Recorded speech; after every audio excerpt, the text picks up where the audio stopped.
Hello, my name is Matthew, and I'm going to try this again. This is my third attempt to make this video. I'm going to be talking about the three books that I would take on a deserted island with me. That scenario that you always hear. You're stranded on a deserted island. Which three books or whatever number of books would you take? Or another scenario is your house is burning down and you can only get so many books out of the house, or there's a flood, or someone has a gun to your head, or any of those scenarios that facilitate fun conversation and makes you really consider your favorite kind of books. And this kind of scenario, being stranded on a deserted island, I think is interesting because it approaches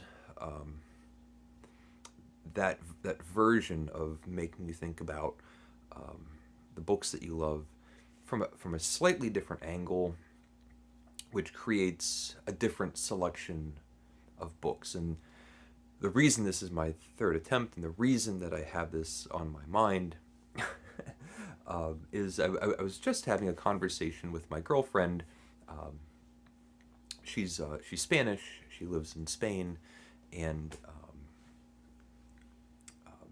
has a real interest and passion for language. And she's a school teacher. She teaches English to Spanish speaking students, and Spanish, of course, is her first language. She's also completely fluent in English. She would say that her English still isn't very good, but it's perfect. She's perfectly eloquent and articulate, and has a command of the English language. She also speaks some French, and studied Greek and Latin. um, just really has a passion for language and how people express themselves. She speaks English better than I do, and with that uh, magical Spanish accent that she has when she does speak, it's beautiful and musical. There's a musicality that's at least missing from whenever I open my mouth. But anyway, she not only teaches English, she in the school that she is in, they also have higher level classes, and she's a student. So even though I think she speaks perfectly and fluently, she's still very much interested and very passionate about learning more and being um, immersed in the language, and continually getting instruction and learning about English. And I'm always just so impressed, and I find it to be an admirable quality. But anyway, she's in one of the classes where she's not the teacher, she's the student. And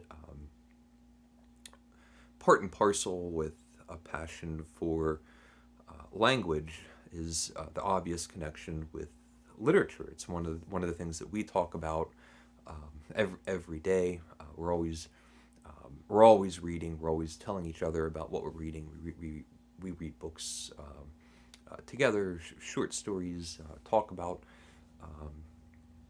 our favorite books and what we're reading at the moment, and all of those wonderful things. And so she's in class as a student, sharpening her English language skills. And there's a fun game that comes up, which is you're on a deserted island, you're stranded on a deserted island, and you can only have three books. And so she's in class, and everyone's participating, and she tells me her three. We're talking about it. And the first one, her first choice, would also be one of my choices, one of my easy choices, which is the Bible, the Old Testament, New Testament. And at least for me, when I think about it, one of the reasons that makes it such an easy choice is that it's not a single book. It's a multitude of books, just countless, an endless amount of people, characters, stories, storytelling, that just is bottomless. And it also, of course, at least when I think about the King James version, it's beautifully written, and it's influential. If you're part of the Western world, the King James Bible or any Bible is just infused and has touched on pretty much everything. So that's her first pick, and it also would be my pick for one of the three. And then the second one for her was also no surprise. It's the complete short stories of Ernest Hemingway. And she made a joke that she was kind of cheating a little bit with picking a compendium of sorts where it's the complete short stories. I don't think it's a cheat. For my list, which I'll get to, I'm cheating freely. We'll see and see if you agree and think if it's me just sort of going through a loophole. But anyway, Ernest Hemingway is one of her favorite. It's her favorite writer. She absolutely loves Ernest Hemingway. Sun Also Rises and For Whom the Bell Tolls, Farewell to Arms, all the other novels as well that are maybe a little bit less well known, but she's read them all. She's reread them. She's Hemingway's biggest fan. And the third choice, at least, was a little surprising to me, just a little, and it was the complete works of Emily Dickinson, which I think the idea of a volume of poetry is a brilliant idea, especially if it's one of those complete works where in a single volume you get a person's life's work. I would think along the same lines. Emily Dickinson, in particular, for me, is an author, a poet that I am not as familiar with. But she loves Emily Dickinson. I've read some, but not to the point where I would have it. Not to the point where I would bring it with me on a deserted island. So we had talked about it, and I started thinking about it, and what made me interested in making a video, having a discussion about it, is that it's not just a list of my favorite books again. It's not just a version of just saying, well, here's a repackaged my favorite books list. And what I think about is, if I'm stranded on a deserted island, the other aspect, another element that folds into that scenario, is that perhaps I'm there for an indefinite amount of time. I could be there for days, weeks, months, years, decades, my entire life. I could die on this island. And so it's not just a matter of picking my three favorite books. It's trying to find three things that I can revisit. I can spend time with for days on end. And so things like the Karamazov brothers, which is one of my favorite books, um, I've read it 4 or 5 times, or 3 or 4 times, something like that. Um, Periodically, maybe once every 5 years, or um, around that area. And I just read it last year, and even now, um, thinking like several months have gone by, I don't really want to go back and spend time with these brothers, Dmitri, Ivan, Alyosha, the father, Fyodor, Smerdyakov. And so, even though it's one of my favorite books, it wouldn't be a very good choice. I don't want to be stuck there on an island staring at Dmitri and Ivan. um, Same thing with remembrance of things past. Um, my first thought is that it might be a great book. It's long. It's nice and long. If you consider that whole big block, it's right there. Um, Beautifully written. Depending on all the translations that I've read have been beautifully written. But I don't want to get stuck on this island with this neurotic narrator and all of those eccentric characters. So that's the point. It was fun to think about, and I pulled a whole bunch of books down, and I'm not just going to show the 3 picks. I'm going to kind of go through my thought process and show um, through the books that I hold up my train of thought. And I'm not going to pick the Bible because in this scenario, I like to imagine that I'm stranded on this deserted island with my girlfriend, and so she has the Bible and the complete short stories of Hemingway, and the complete poetry of Emily Dickinson, and so I can read her Bible.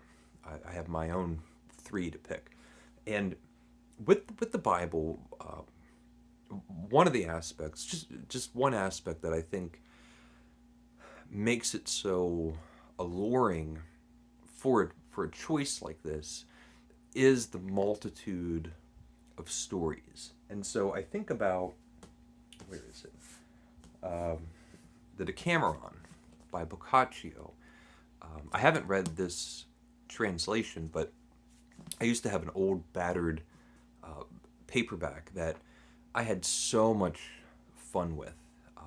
Of course, I don't go back to it all the time, but I picked it up quite often, and I've never tired of these stories. And the fact that, like some of the books that I'll show, it's a compendium of stories where you just get a multitude of people telling tales and all sorts of characters and all sorts of scenarios. It still has a unified whole. There's an overarching premise as to why these stories are being told. I'm not picking this one, but I'm giving you an idea of my train of thought, which also made me think about the Canterbury Tales by Chaucer, which has recently been making its rounds on YouTube. I would definitely not pick the Canterbury Tales for this scenario because I haven't read it. I've read pieces of it, but not an amount that I could confidently choose this. And what I have read hasn't completely delighted me. I'm still very interested in spending time with Chaucer, especially the Middle English, and learning that language and the beauty that can be found in the poetry. Part of me thinks, you have this on an island, and then there you are. You're going to be learning the Middle English. I can just my reservation is I just imagine my girlfriend enjoying her Hemingway is looking over and going, how's the Chaucer, how's the Chaucer going? Um, but that idea of a multitude of stories at least makes me think why this would be a good choice if maybe I was more acquainted with Chaucer. Um, I also think about. See, I've recorded this a couple times, and these books have gotten shuffled around. Nonfiction, and um, one of the first things that I thought about, which there is a theme, even though we're going to nonfiction, the histories by Herodotus, which again, Herodotus is a storyteller and a very welcome, comforting, inviting storyteller. He's going all over the place, doing his reportage, and we get all of these anecdotes and stories, and it's not just a hard history of facts. It's a version of that, but there's also all of the mythology and anecdotal stories that go along with it, and it does also just feel universal in a way, similar to the Bible, in that the stories that are being told have a lasting power in them. Um, in the same slight vein, I also thought about The Metamorphosis by Ovid. It's one of my favorite books. And slightly similar, but you have a, a, a history of mythology. There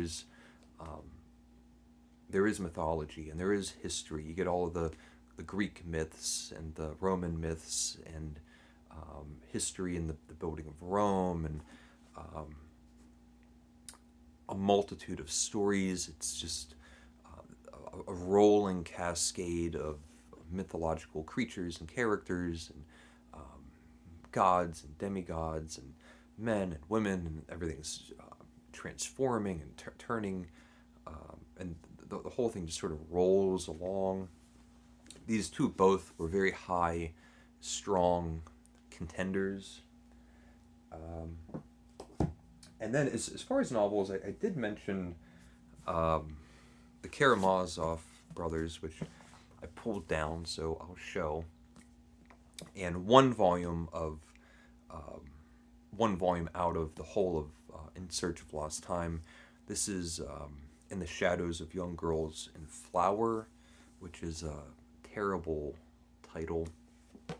But two other books that are higher on my list of possible choices, and one is Middlemarch by George Eliot. I've read it twice.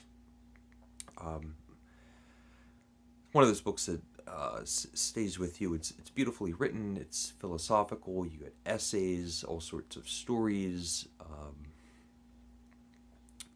I had that same reservation where, even though it's been years and years and years, if right now I had a completely clean plate, didn't have to go to work, didn't have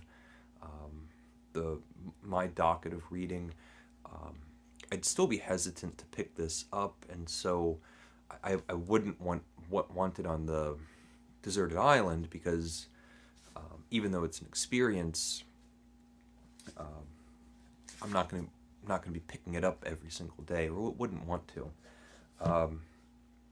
Very high on the list. This is one that a choice that I really considered, and it's Moby Dick by, I just have this gray Moby Dick by Herman Melville.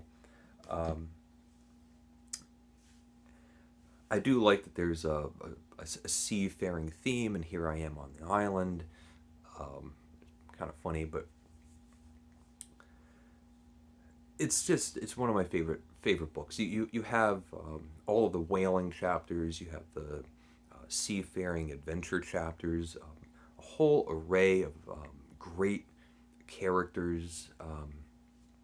It's beautifully written in that kind of same, in a strange kind of way, same magisterial language that you find in the Bible or the histories by Herodotus that makes it feel universal and timeless. And the fact that the language is so powerful and beautiful, it does feel like it could be something that I could spend a lot of time with. So, all that being said, we really have to get to what I would actually pick. And so, one of the themes that I keep bringing up is a multitude of stories. And so, my first cheat, pick number one, is the Arabian Nights, the Tales of 1001 Nights. And this is the complete 3-volume set by Penguin. And I've read a lot of these. I haven't read the whole entire thing, but I've read enough to know that it's just a wealth of entertainment and enjoyment. The stories that are told are rolling and countless. It just feels inexhaustible. It's a unified whole. You really, at the very beginning, understand why all of these stories are being told, and they're unique. They're separate little stories that you can read. They tumble into one another and kind of start folding into like a web of sorts. I could definitely imagine just reading these at the end of every night on that island and never tiring. Choice number two is nonfiction, and even more of a cheat than the first one. And I know, but it's my dream scenario, and it's Livy. It's the history of Rome, Livy's big book. And from what I know, he really considered it one big book. So I'm counting it as one big book, even though I pulled off.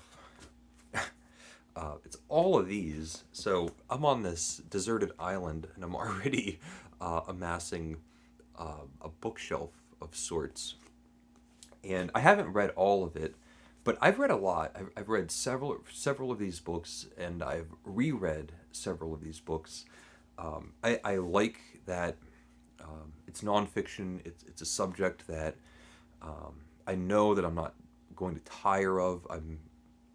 The more I read about ancient Rome, the Roman Republic, and Empire, the more I am interested in it. Livy, though, is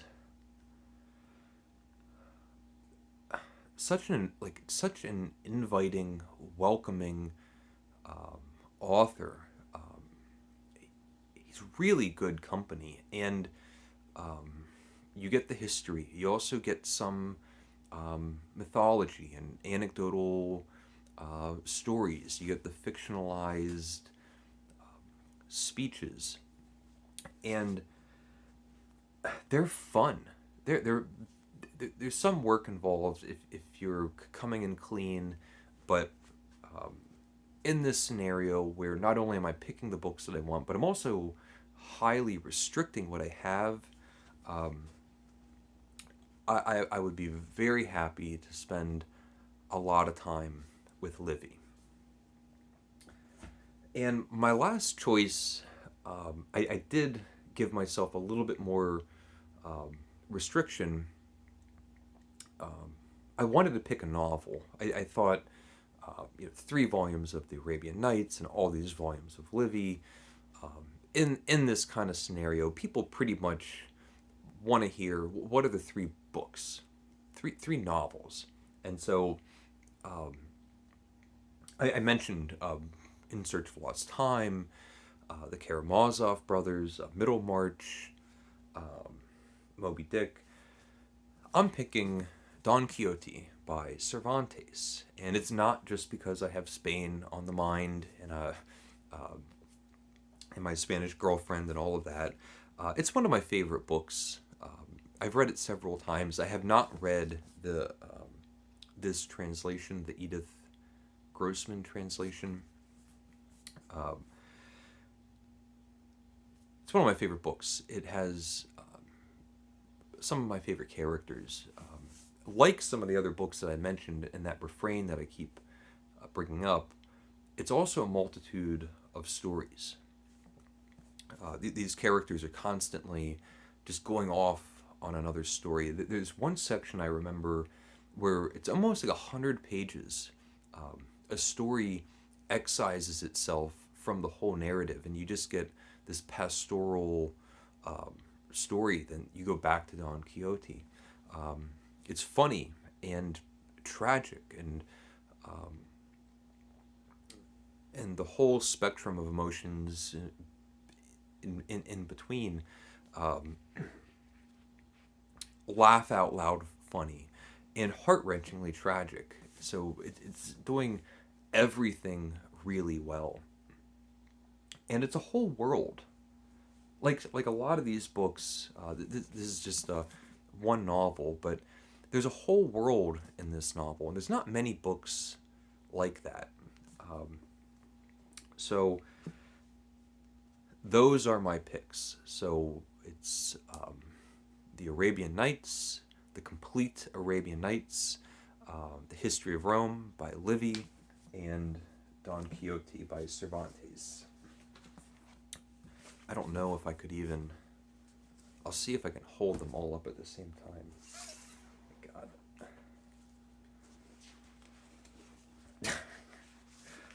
They're all falling. Yeah, oh my god. Okay.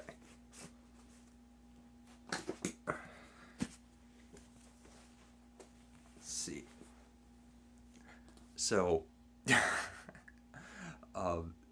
these are my picks for the books I would take if I was stranded on a deserted island. Um, let me know what you think.